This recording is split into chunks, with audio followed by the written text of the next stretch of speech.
Hola a todos los usuarios de las planillas de los consejos parroquiales de asuntos económicos.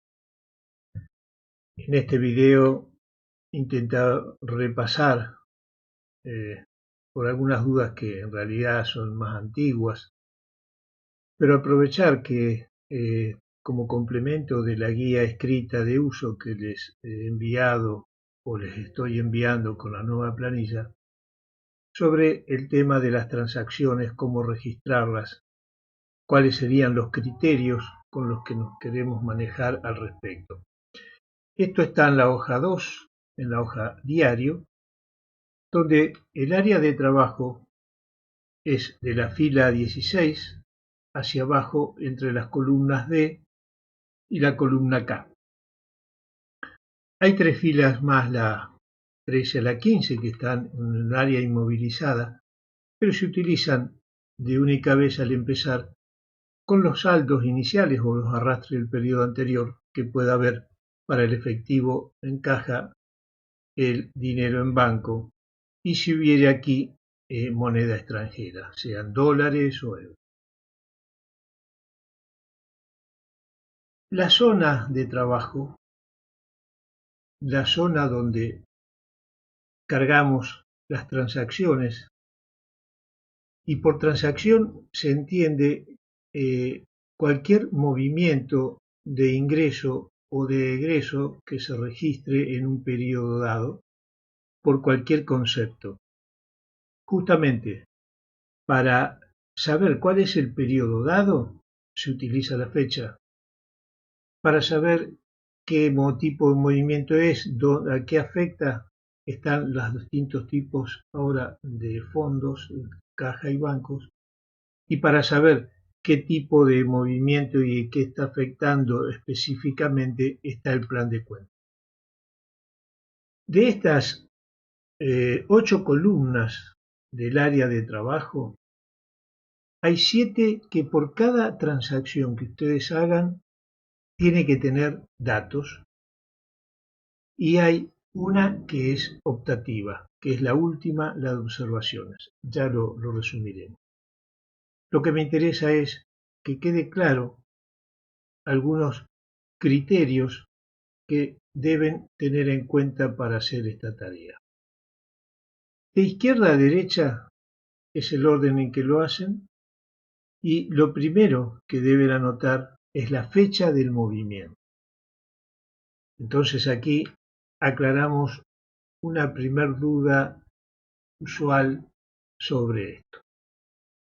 Corresponde poner día a día en forma fidedigna los registros que tengan las parroquias en un libro o en un cuaderno o en otra planilla Excel aparte.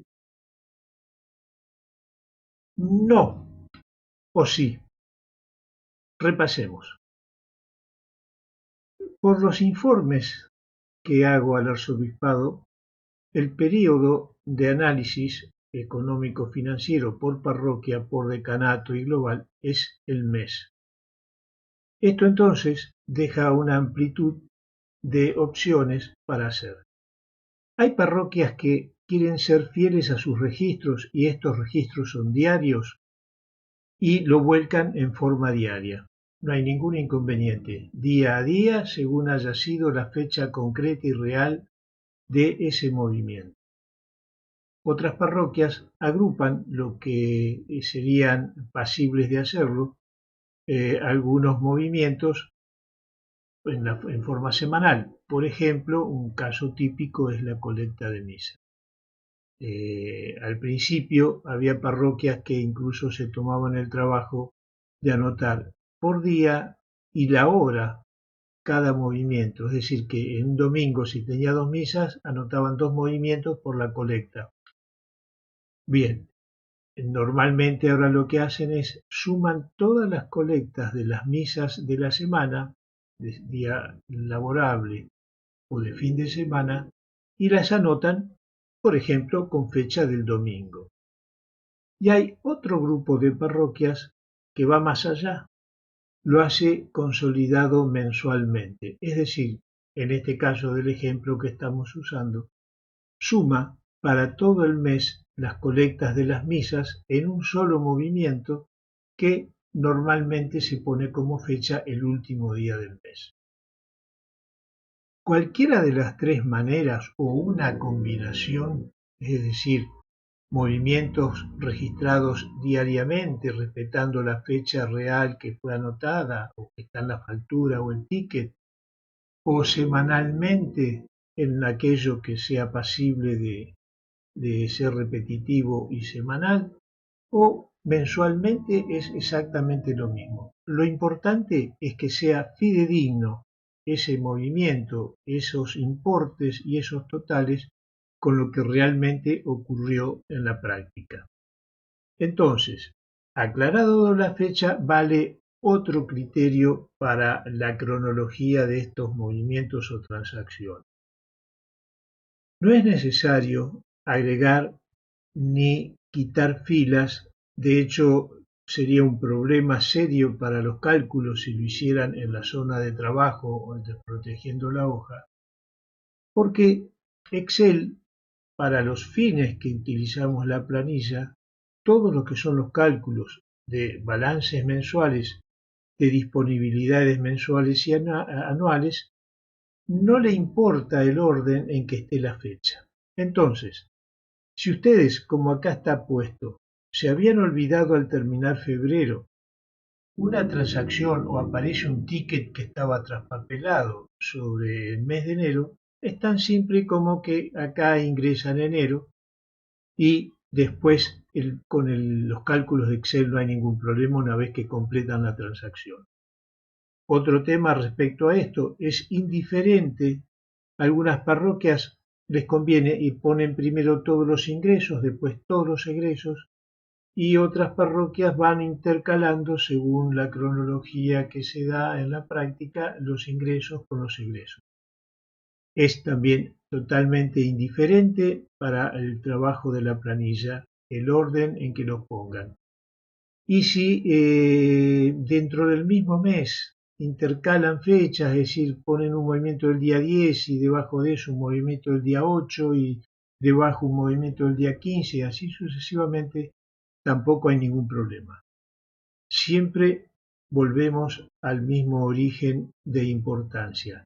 Lo crítico es que cada movimiento que pongan refleje la realidad registral de la parroquia, la realidad operativa, económica y financiera de la parroquia y particularmente que no se equivoquen cuando lo ingresan, que los saldos cuadren y que las disponibilidades cuadren.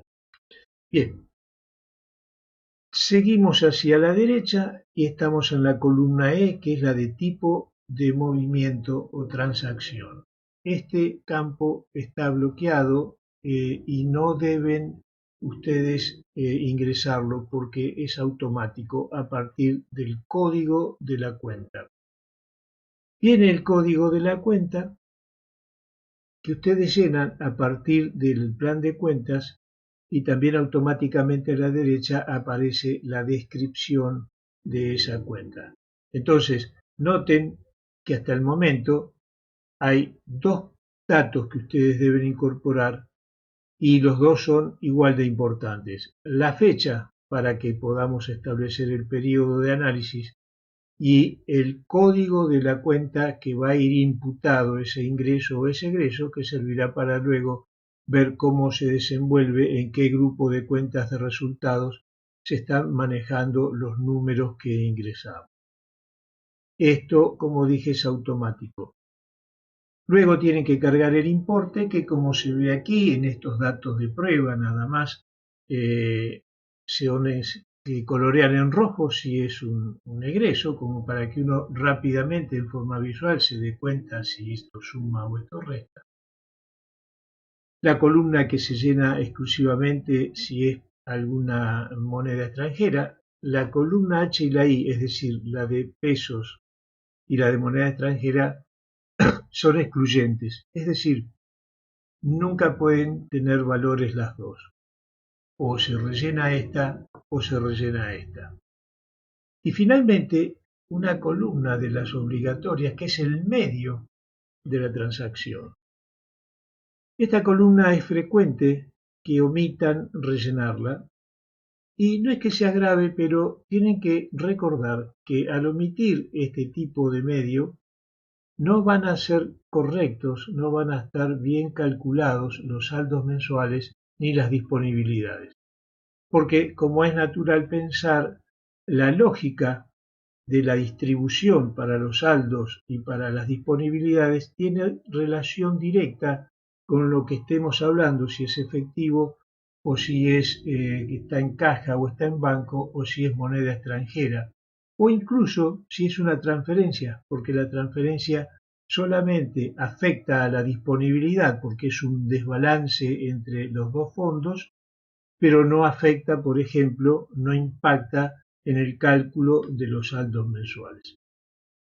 En otras palabras, tienen que ser cuidadosos cuando ingresan la fecha, cuando encuentran el código de la cuenta y automáticamente queda definido el tipo de movimiento y la descripción de la cuenta para que ustedes verifiquen si no se equivocaron. El importe, ya sea en pesos o en moneda extranjera, el medio de la transacción, si es efectivo. Aquí veamos las 4 opciones que se desprenden en el desplegable o en el combo. BC para todo lo que son movimientos de fondos de ingreso o egreso en banco, EF para efectivo, de la misma manera, de la caja, TR de transferencia y ME de moneda extranjera. Es necesario que definan en cada transacción que anotan, en cada fila que anotan, tiene que tener definida por ustedes una de estas 4 operaciones según corresponda. Respecto al código de la cuenta, tiene tanta trascendencia para darle veracidad a los registros, para darle veracidad a los saldos y a las disponibilidades que resultan del periodo de análisis, que aunque no hay diferencias con lo anterior, vale la pena recordarles que tienen 2 herramientas importantes para no ir hasta el plan de cuentas y aunque no hace directamente a la mecánica del área de trabajo, pero es importante que lo utilicen, que lo tengan presente porque les facilita la tarea. Aquí en esta buscan por orden alfabético. Si es un gasto, por ejemplo, de libros litúrgicos porque compraron un leccionario de alguno de los ciclos, hacen clic en el que eligieron y acá les aparece abajo automáticamente la cuenta 510-105, que será la que ustedes van a colocar acá. Si no recuerdan y si la palabra, por ejemplo, puede no estar al principio, desde luego no va a aparecer acá. Tomemos otro ejemplo. Ornamentos. Nosotros sabemos que tiene que ver con cuando son gastos de florería, pero me acuerdo ornamentos y lo busco aquí en la O.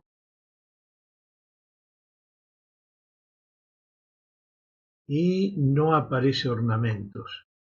Entonces, cuando yo estoy seguro de que está en una parte de alguna de las descripciones de las cuentas, pero como en este caso no se ve porque no es la primera palabra que está ordenada alfabéticamente, para esos casos tengo esta otra zona de búsqueda que es por trozos de palabras, con el único secreto de que el trozo que yo ponga para buscar tiene que empezar con un asterisco y tiene que terminar con un asterisco. Entonces estamos buscando ornamentos, pongamos asterisco, asterisco, le damos enter y aquí aparece automáticamente flores y ornamentos, que es la cuenta 510-104, que corresponde, como se ve acá, a flores y ornamentos. En definitiva, tienen que trabajar relajados, como todo trabajo que implica números, muchos, sumas, restas, balanceos, cuadrar resultados y ese tipo de cuestiones, para lo cual es importante que lo hagan con tranquilidad y que las fechas no tengan errores, que los códigos no tengan errores y que los importes y los medios que imputan no tengan errores. Con eso, seguramente en estos cuadros de aquí arriba, que les van a ir mostrando los balances mensuales o las disponibilidades acumuladas anuales, o en este que le implicaría lo que pueden tener en moneda extranjera, van a cuadrar bien y van a dar los resultados que necesitamos, porque yo todo esto lo consolido en una sola base de datos que utilizo como fuente para hacer los informes que me requiere en el arzobispado. Estoy a disposición de ustedes. Cualquier duda, cualquier inconveniente, no tienen más que consultar y incluso hacer sugerencias o hacer críticas. Muchas gracias.